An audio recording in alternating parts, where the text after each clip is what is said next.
From Neural Newscast, this is Deep Dive, exploring the moments that shape today.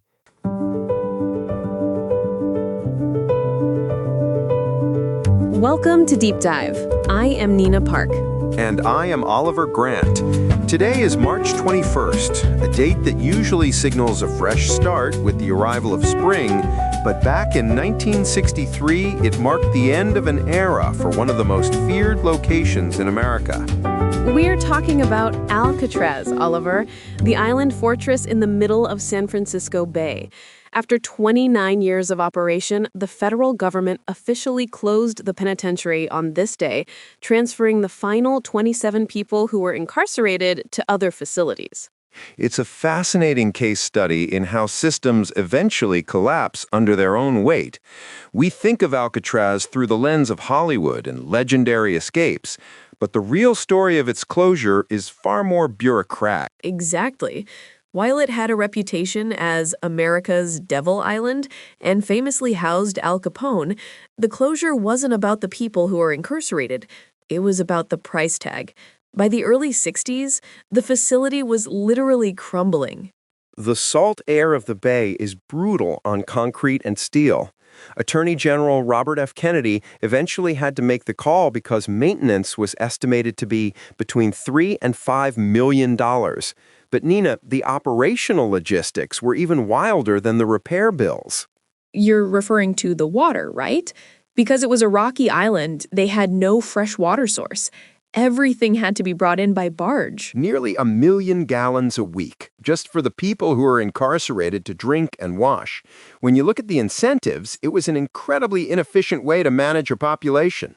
The government realized that they could run much newer, more modern facilities for a fraction of the cost it took to keep the rock afloat. It's a stark contrast to how we see it today.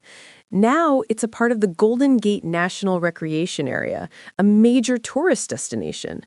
It went from a place where people were desperate to leave to a place where people pay to visit. It's the pivot from a security asset to a cultural monument. It shows how we repackage institutional history once it stops being a drain on the treasury. While Alcatraz was winding down its history, several figures who would shape our culture were just getting started. Or, in one case, we're looking back centuries to a true foundational architect of Western music. You must be talking about Johann Sebastian Bach, born in 1685. If we're looking at complex systems, Bach's compositions are basically the source code for everything that followed in the Baroque period. That's a great way to put it, Oliver.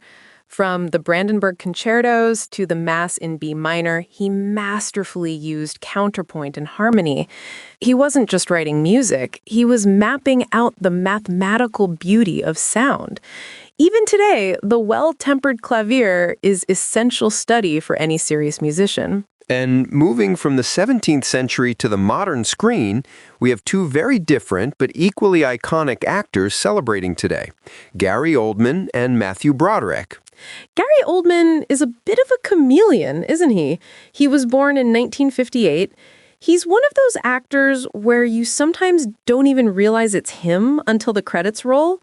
Whether it's his Oscar-winning turn as Winston Churchill in Darkest Hour or his role as Commissioner Gordon in the Dark Knight trilogy, he disappears into the work. And then there's Matthew Broderick, born in 1962. It's hard to believe it's been decades since Ferris Bueller's Day Off. He managed to capture a very specific type of American youth. Charming, slightly rebellious, but deeply likable.